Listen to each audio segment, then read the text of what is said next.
Hi, I'm Steve Lentini, and I'm your host for Different Thinking for Different Times. This is Season 1, Episode 15. So I'd like to start tonight's episode with a prayer from a Native American author, and it says this: Creator, whatever it is you want me to do today, that is what I want to do. Whatever it is you want me to say today, Creator, that is what I want to say. Wherever it is you want me to go today, Creator, that is where I want to go. One of our greatest gifts is that we have free choice. So it can cause us happiness or pain, and that's the human experience.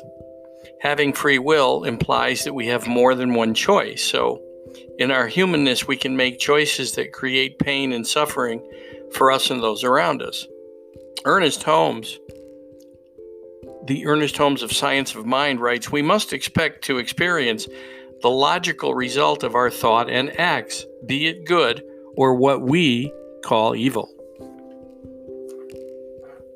So in my time in pure consciousness on the other side, if you've been listening to these episodes, then you know that on November 18th, 2002, 1 second I was in my hospital bed in intensive care, and the next second I had no body. I was in pure consciousness and only the now. There was no past or future. There was the now, what I call the now, on steroids. Now, most of you won't get to experience that, but I can tell you that the next thing there was a life review, and only the good I had done. Only the lives I had touched. That somehow good is etched onto the fabric of time. And you know how you feel, or at least I do, when I do good, I feel good. And when I ask people about that, I think almost to a person so far over the last 17 years that I've asked have said the same thing. Oh yeah, when I do good, I feel good. And so, but we have free choice so we can learn and grow. And our goal is to overcome that small-minded thinking. And after my life review, where only good was mentioned, I was asked that question, stay or go. And that's where my consciousness responded, will thy will be done? And that's what caught my attention on that Native American prayer. Thy will be done. And it was only the now where I was, as I've reported previously, and every time I get a chance to tell the story or write about it, because I think it's a message that we're supposed to hear, different thinking for different times, that by surrendering into the now, that's where you are actually doing thy will, the will of the Creator. Because after all, it's here. Reality is here. It may not match our picture. And most of us, and I can tell you before that event, when I was 50 years old in 2002, I spent a lot of time rejecting the now. It didn't match my picture, and whatever showed up, I'd be either angry about it, I would let it bother me all day, or maybe even let it affect other relationships I had, or even the future that I had wanted, because I was the block. So in my free will, I was choosing a negative response to what was here already. And I chuckle about it now because it sounds crazy for me to hear it. But no matter what shows up now, and there are moments where, again, I get caught up into rejecting it and being angry or sighing, but they only last a few moments because I remember this must be the plan. This must be the will of my Creator, or the life force, the universe, the energy that flung the stars into space. As I also have said, there was nothing from here. So there was no religion, there was no male, no female, there were no races, no sexual preferences, no different nationalities. These are all things that when we fall into judging different people for whatever reason, it doesn't matter, their sexual preference, their nationality, their political bend, it doesn't matter. You can hear my computer agreeing. because none of that was there. That's what we experience here is our job to overcome. I call it small-minded acorn brain thinking. And that takes a lot of work, but that's our job. Our job is to go way beyond wherever we've gone before with forgiveness and lack of judgment and anger, not to respond to that automatic thought that wants us to lash out at someone, and to relax and settle into what's here. Because on the other side, there's only the now, which tells me that's what's here too, except that we separate ourselves from the now because we spend time in the past lamenting and regretting things, and maybe even for some of us having joyful thoughts of the past, happy memories. And then we also have a desire for the future. And often, though, it's a desire for a future unlike the one we have right now. We want to escape from the life we have.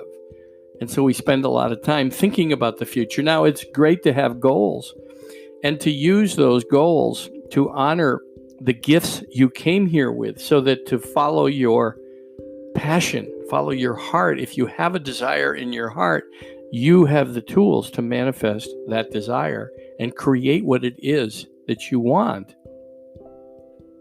Martin Luther King once said, "You must step where there is no floor, and the floor will rise to meet you." That's a universal principle. That if you're stepping into your dream, you're stepping into something you want to do, and you're afraid, but you do it anyway, that's where there's no floor. And it's amazing. You have to prove it to yourself. The universe will open doors that you had not previously even imagined. I think of Oprah saying that she did picture somewhat of what manifested in her future, like being on radio or television, but she never pictured what did finally manifest, that it was way beyond what she dreamed of. But the key was she had a dream, and all of us, to escape small-minded thinking, need to have a dream and honor that passion that we have in our heart, because that's the gift we came here to return to the earth and to humanity.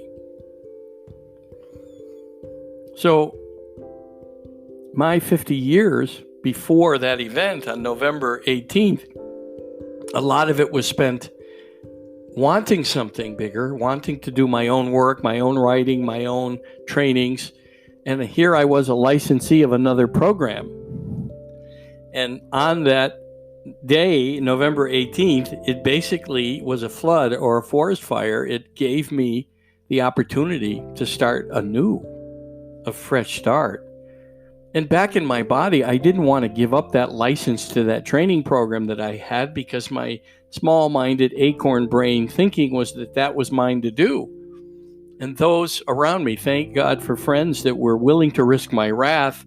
They said, "No, Steve, you got to give it up and do your own work. Do your own teaching and training about waking people up in life to have the life that they want." And so all of my training programs, my sales training programs, my EQ, emotional quotient programs, my leadership training, I'm working with everyone, customer service, about honoring source. All of my coaching clients, I work with them on honoring source. And we're not a fit if they come to me and I say, "Do you believe in something higher than you?" Whatever you call it. And if they say no, then we're not a fit. Very few haven't been a fit. Some don't want to pay the price. And in special cases, I do give a scholarship. Mostly, though, I honor my source through tithing. I give 1/10 of my income, and to those places that give me spiritual support. Now, I don't go to churches anymore because the divine is with us every day, every moment, every second. And you can honor that, whatever you call it, that higher power, every moment of the day. You can honor that higher power by bringing limitless thinking with you, helping others, etching more good onto the fabric of time. Now you say, well, this earth is filled with violence and evil and people doing war. We can only change all of that one person at a time. So if I'm willing to change, and then you hear the message and you're willing to change, and then someone else is willing to change, one by one, it grows. And that's what makes an impact on humanity, is all the people that are doing something, like a Mother Teresa or a Martin Luther King or Mahatma Gandhi. Then there's so many people who have done amazing things, and they weren't very wealthy. They weren't rich. It's a good thing to do that if you're rich, right? Like Bill Gates, Warren Buffett, they're giving away their fortunes. Bill Gates is donating millions and millions of dollars in startup countries for schools and fresh water and for educating people. Those are all good things. So it doesn't matter whether you're rich or you're poor, you can do good things. And that's what makes a difference, right? When you hear the stories of people doing good, how do you feel? So honor your source and overcome that small-minded thinking. And that's what this podcast is about. And once a week, if you tune in, typically on Thursday, sometimes Friday, depending on my week's travel, then that's what this is for, to support people that hear the message, or maybe they've heard the message. Maybe they have that desire within them to make a difference in the world and to do good. And you can do good by the people that cross your path every day. Someone that asks you to help them buy a sandwich, take them and do it, instead of listening to the small-minded brain that would say, get a job. Think of those people as the universe showing up in disguise to test you. It could be whatever you call your higher power, God or the goddess or the divine or the universe or the Buddha or the Christ, the Muhammad, the Moses, the Abraham, whatever you call your higher power. When you're challenged and someone asks you for something that you wouldn't ordinarily give, that's a clue. It might be a test. An invitation to do good or to do something different, rather than to surrender into the old acorn brain thinking that says, don't help that guy or don't help that lady. They're out to take advantage of you. Their future is their business. Your future is your business. And each of us, one at a time, can make a difference in this world if we begin with different thinking for different times. Any questions?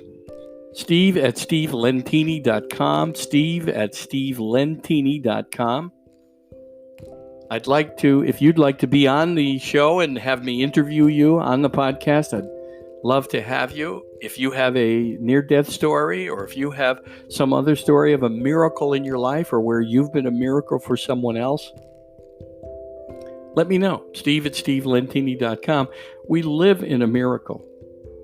And people often live their lives lamenting that they haven't had a miracle in their life. But have you been a miracle for someone else? I wish you well on your journey. Thank you. Thank you for listening.